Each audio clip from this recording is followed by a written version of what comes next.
The poor choice of words, thrown at me instead of a greeting. At our family gathering just before my son's wedding was a baguette from a high-end French restaurant, laid out on a glass plate. Never had I imagined tasting such humiliation from my son's fiancée, whom I raised all by myself. However, this situation took an unexpected turn with the entrance of a man. Consequently, my in-laws ended up losing everything. My name is Sue, a 55-year-old housewife. My husband passed away early, and I raised my son Christopher on my own. This year, he turned 25, graduated from college, and found a job. Now, he's working hard as a professional, the pride of my life. He still lives with me at home in the house left by my late husband. I guess it's not wrong to want to spend more time with Christopher in this house. However, I was surprised earlier this year when he told me something unexpected. He had a girlfriend and was planning to marry her. At first, I was shocked. Christopher, introverted and shy, was always awkward with women. He couldn't even figure out what to do when he received chocolates on Valentine's Day during his student days. My son talking about marriage now made me incredibly happy. "You have a girlfriend, and you're thinking of getting married. I'm so happy," I told him, expressing my true feelings. He seemed relieved and said he would bring her home soon. I was excitedly waiting, sure he would bring her quickly, but the opportunity didn't come. Feeling bad for rushing him, I asked about it. He smiled awkwardly, explaining it's hard to match their schedules. Apparently, it was hard to bring her due to her busy schedule. Instead, he shared a little about her. Her name is Roy. She's 4 years older than Christopher, which caught me by surprise and made me a bit worried. Finally, fate intervened. 2 months had flown by, and I was starting to feel like her absence was intentional. Then, by chance, I met Roy. It happened while I was enjoying lunch with a friend. The woman seated behind me began talking loudly about her upcoming wedding meeting the family, complaining about the hassle. She seemed to dislike the fact that the man was raised in a single-parent home and held his mom in high regard. She said, "I'm delaying meeting her. I want to see how long Christopher will put up with it." I told him to prove he's not a mama's boy. She had indeed mentioned Christopher's name. I felt a slight dizziness, realizing the situation unfolding before me.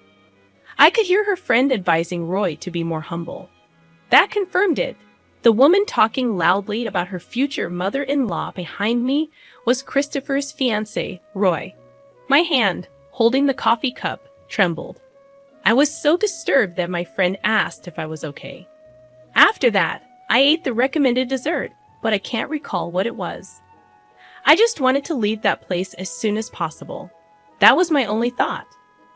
Roy, unaware of my presence, continued to complain about her fiancé's family. She belittled the single-parent family, comparing it to her own educational background.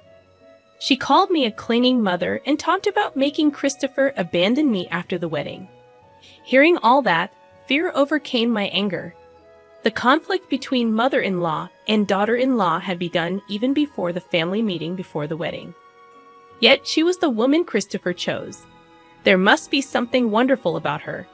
Back home, I tried to calm myself by thinking this. I couldn't bring myself to tell Christopher about this incident, and bored alone since that chance encounter with Roy, I stopped urging him about the family meeting. After all, I knew she had no intention of coming. There was no need to invite her. I didn't want to be continually looked down upon by being too accommodating.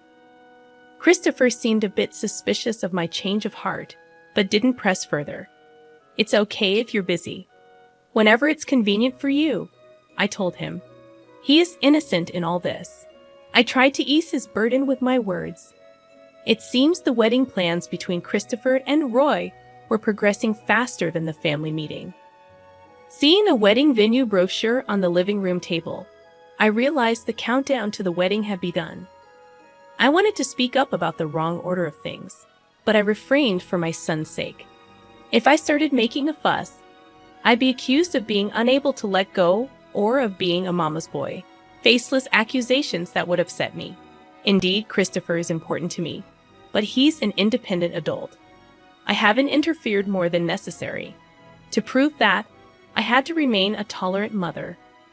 One of these days, there's a family meeting with the parents-in-law. They've reserved a fancy French restaurant. And I'd like you to come, Mom, Christopher suddenly said one morning. He had previously visited Roy's family, but they wanted to have a formal family meeting. The meeting was scheduled for 2 days later. The announcement came suddenly, and I felt a bit irritated. Shouldn't such things be planned after matching everyone's schedules? Again, I found myself having to hold back. All right, I haven't formally met Roy yet, so it's good to meet her sooner, I said, hiding my irritation. Christopher apologized, saying sorry for the sudden plan. I thought it was Roy and her family who should be apologizing, not him. I reassured him it's fine. On the day of the family meeting, Christopher and I went to the designated upscale French restaurant. I was a bit nervous as it was my first time at such a fancy place. Feels kind of nerve-wracking, doesn't it? Christopher chuckled. When we gave our name to the staff, we were guided to a private room. It seemed that Roy's family was already gathered there. Roy and her mother, Mara, were apparently present. Excuse us, I said as I opened the door to the private room. Seated, there were Mara with a definite teacher vibe and Roy with slightly flashy makeup.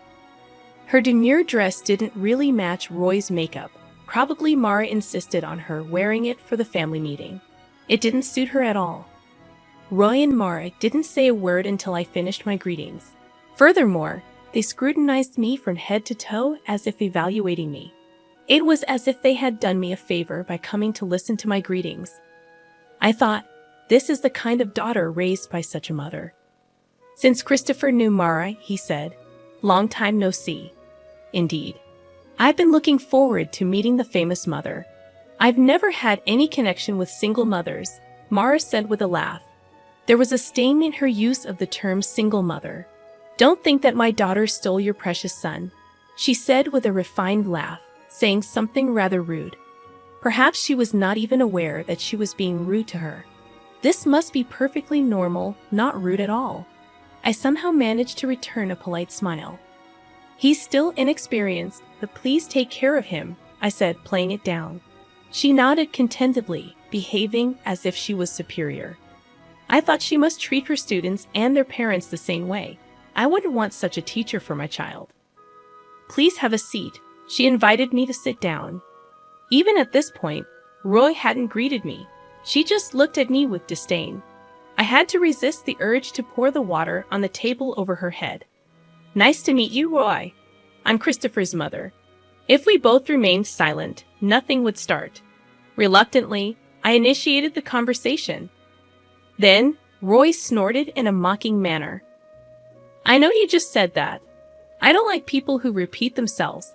It's not efficient, she said arrogantly. My forehead vein twitched at her rude remark. Anger welled up inside me. But I couldn't afford to lose my temper here. She was the woman Christopher chose.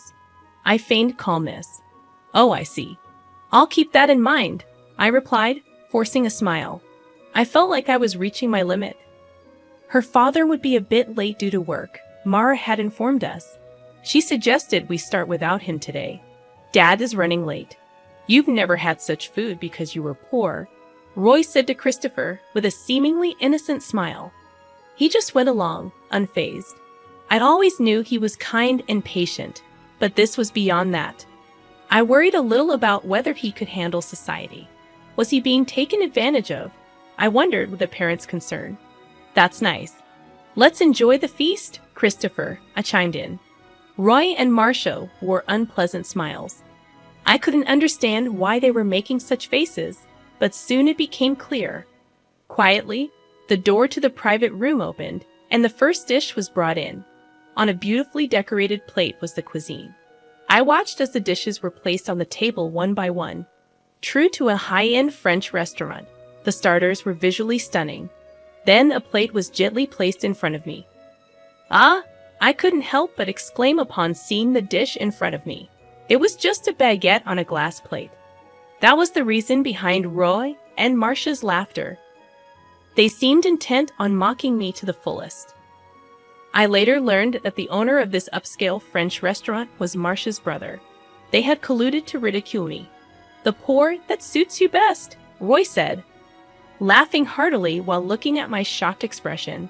Mara, not saying a word, covered her mouth with a handkerchief.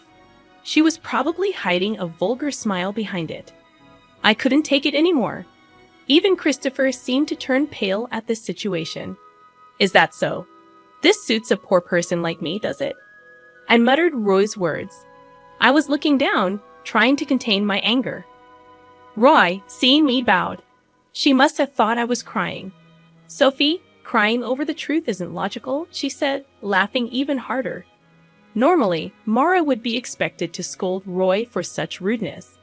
But she just said, "Oh dear, Roy," with no intention of scolding her. I inadvertently let out a sigh.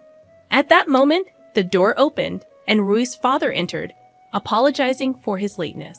He looked back and forth between Roy, laughing heartily, and me bowed down. He then caught sight of the baguette in front of me and gasped. He seemed unable to comprehend the situation. "What's this about?" he asked Roy, sounding a bit panicked. She proudly explained the situation. "Dad, this is Christopher's mother, raised in poverty. I thought she wouldn't have experienced a fancy French restaurant baguette, so I had it specially prepared," she said. He scolded her, saying, "What are you talking about? That's taking the joke too far." But he couldn't hide his amusement. Deep down, he must have been mocking us too. The idea of such parents and their daughter becoming my family was unbearable. I slowly raised my bowed head. At that moment, his eyes widened in sheer surprise, his face turning pale very quickly. "Cedric, long time no see," I said, somewhat surprised myself because I knew him. "Principal?" he exclaimed in shock. "I have been the principal of a private high school for 3 years. When a close friend's father passed away, he bequeathed this role to me. I was entrusted with the legacy of bringing new winds to the school. Reforming the school was no easy task, but I had the determination and perseverance from raising Christopher alone. I slowly but surely adjusted customs and brought fresh ideas. The teacher who was always harsh on me was Cedric, Roy's father. This insult from your daughter, I will never forget. Instead of loudly talking about the school's educational policies, maybe you should pay more attention to education at home," I said, staring him down. He had always berated me, saying a single mother can't be a principal.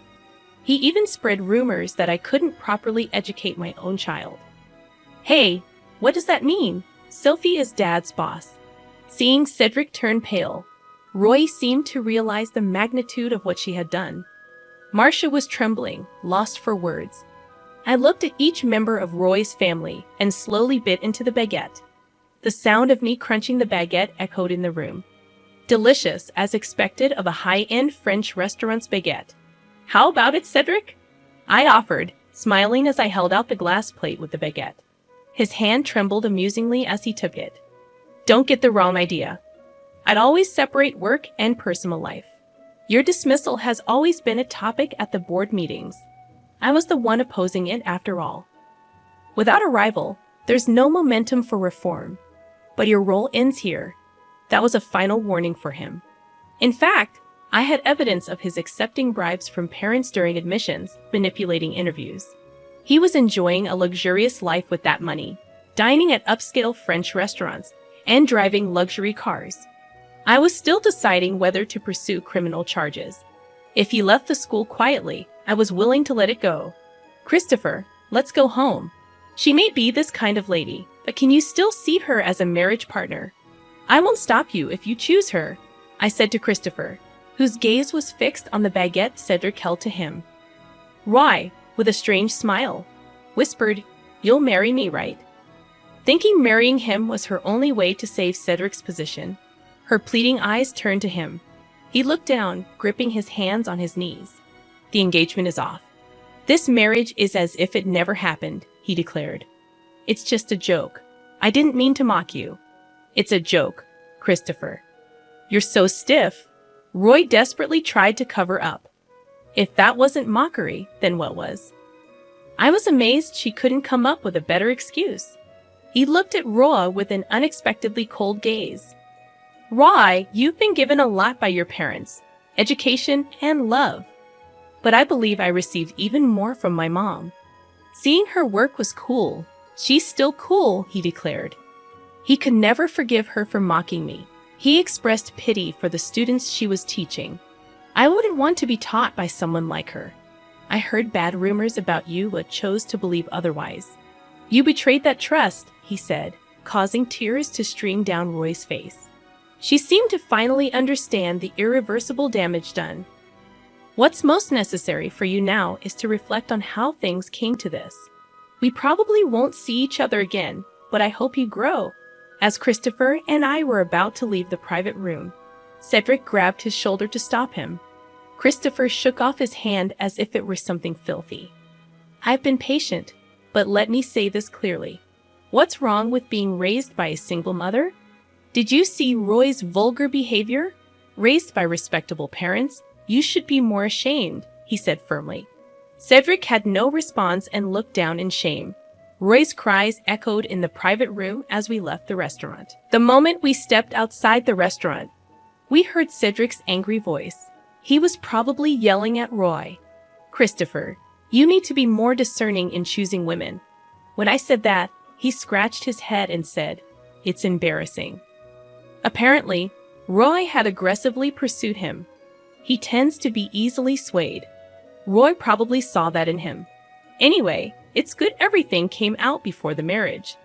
As we went home, I said, feeling relieved, the engagement was annulled. Roy demanded compensation, but Christopher dismissed it. He logically explained to his lawyer that Roy was entirely to blame for the broken engagement, and the compensation demand was dropped. When threatened with a lawsuit, she quickly backed down. Her parents must have advised her not to make things worse. Though I keep work and personal life separate, Cedric had to leave the school. The bribery issue during admissions was about to become public. Faced with leaving quietly or going to court, he chose the former, an expected choice. Now unemployed, he's desperately seeking a new job. But bad rumors spread fast in the same industry. It's unlikely many schools would hire a teacher with such a reputation. He's at a difficult crossroads deciding whether to continue teaching or find a new job. Roy resigned from her tutoring job. Having bragged about getting married, the broken engagement left her too embarrassed to face her colleagues and students. I heard she couldn't stand to teach towards the end due to stress. Currently, she is reportedly confined to a room in her parents' house, not even seeking a new job. I heard from the lawyer that she is too embarrassed to even walk around the neighborhood. While I feel a bit sorry for her, it's her responsibility. Marcia, burdened with 2 unemployed adults, is reportedly preparing for divorce. If she couldn't live as luxuriously as before, she wanted to use her earnings solely for herself, which was her reason for divorce. Logical perhaps, but abandoning one's family for such a reason ultimately led to the family's downfall. All I can do is hope that she, having lost everything, will recover on her own. Today, sometime after the incident, I felt genuinely happy for the first time in a while. Christopher introduced me to a wonderful woman. The woman he introduced to me is a single mother working at the same place as him. She has a daughter who was about to turn 3. It seems she was the one who lifted Christopher's spirits after his broken engagement with Roy. She was very bright and sunny, and her daughter is also fond of Christopher. It looks like I might even become a grandmother. Despite the roundabout journey, I'm slightly relieved that Christopher seems to be on his way to building a happy family.